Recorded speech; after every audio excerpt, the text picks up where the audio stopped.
IHSG ditutup turun 1,66% ke level 7.638. Sentimen utama yang mempengaruhi pergerakan masih datang dari domestik terkait perombakan atau reshuffle Kabinet Merah Putih.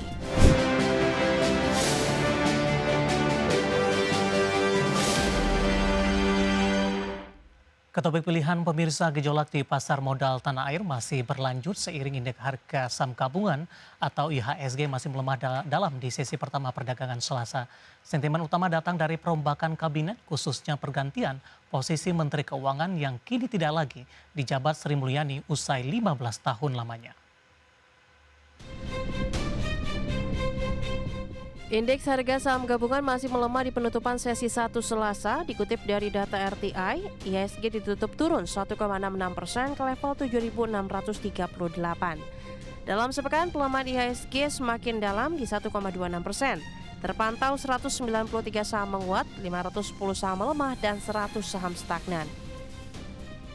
Sentimen utama yang mempengaruhi pergerakan masih datang dari domestik terkait perombakan atau reshuffle Kabinet Merah Putih. Pergantian di pos Kementerian Keuangan menjadi sorotan para pelaku pasar. Sri Mulyani akhirnya resmi tidak lagi menjabat sebagai Menteri Keuangan usai mengabdi selama 15 tahun untuk negara. Sosok Sri Mulyani dikenal mendorong transparansi dan akuntabilitas dalam mengelola anggaran dan memperkuat institusi keuangan termasuk Direktorat Jenderal Pajak dan Bea Cukai. Nama Purbaya Yudhisa Dewa yang sebelumnya menjabat sebagai Ketua Dewan Komisioner Lembaga Penjamin Simpanan pun mengisi posisi Menteri Keuangan yang baru.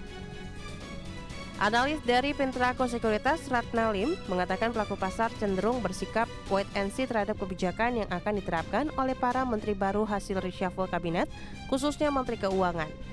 Sementara financial expert Ajaib Sekuritas Rati Mustikoningsi mengatakan Menteri Keuangan yang baru harus fokus ke postur fiskal harus tetap dijaga, misalnya utang negara harus tetap terkendali, defisit anggaran tidak boleh melebar, serta kebijakan belanja publik perlu diarahkan pada sektor produktif agar tidak mengganggu stabilitas makroekonomi. Berbagai sumber, IDEX Channel.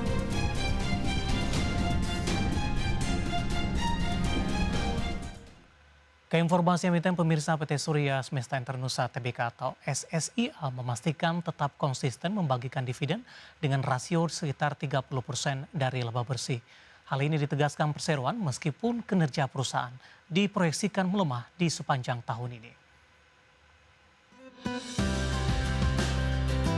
Dikutip dari rangkaian kegiatan dalam Public Expose Live 2025 Perseroan, manajemen PT Surya Semesta Internusa Tbk atau SSIA menyampaikan dividen sudah menjadi kebijakan korporasi dan akan terus dipertahankan sebagai bentuk komitmen kepada para pemegang saham.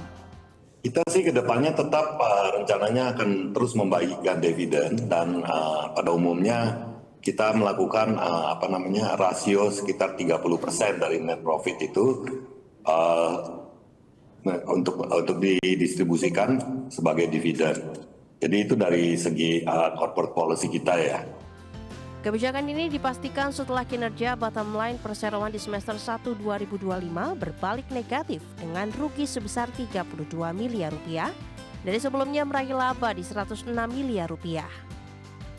Penurunan kinerja tersebut dipengaruhi anjloknya pendapatan segmen hospitality akibat renovasi Hotel Melia Bali serta melambatnya kontrak baru pada entitas konstruksi perseroan PT Nusa Raya Cipta Tbk atau NRCA.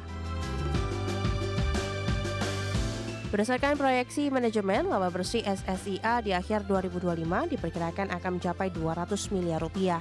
Angka ini lebih rendah 14,5% dibandingkan dengan realisasi laba bersih tahun lalu yang mencapai 234 miliar rupiah. Meski demikian, fundamental perusahaan masih solid. Hal tersebut tercermin dari posisi debt to equity ratio atau DER yang turun ke 24% di Juni 2025 dari 63% di 2023. Dengan melihat beberapa waktu terakhir, SSIA rutin menyalurkan dividen meski nilainya bervariasi. Di 2019, dividen yang dibagikan Rp5 per saham dengan rasio 25%.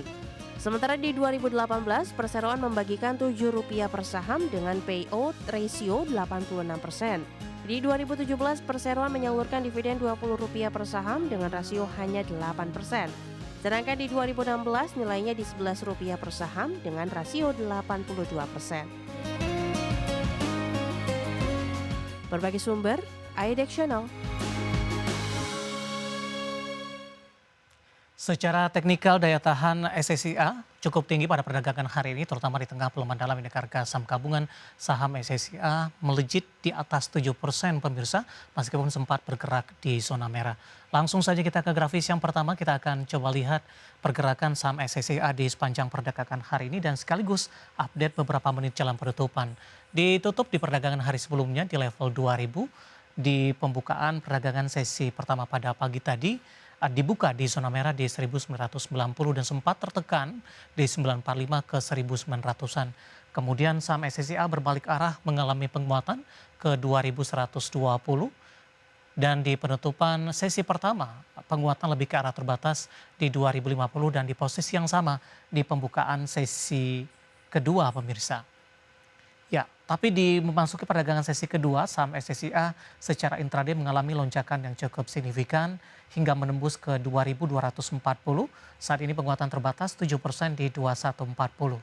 Grafis selanjutnya kita akan coba lihat pergerakan saham SSIA dalam 6 bulan terakhir sudah mengalami penguatan yang cukup signifikan pemirsa, terutama di sepanjang perdagangan Juli, seiring juga beberapa pelaku investor asing yang cukup berpengaruh ingin bergabung ataupun juga membeli lahan di SSIA.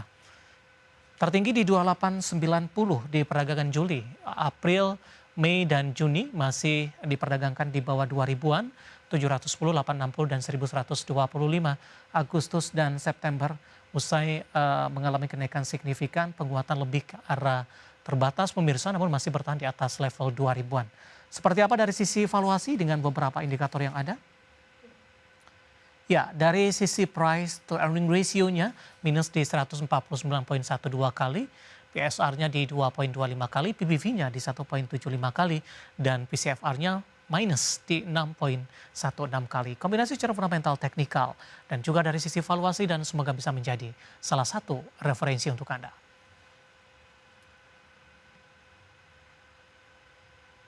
Beralih ke informasi indikator perdagangan lainnya pemirsa, di mana nilai tukar rupiah mengalami koreksi tajam terhadap dolar Amerika Serikat di perdagangan Selasa dengan mencoba mendekati level 16.500 per dolar Amerika Serikat.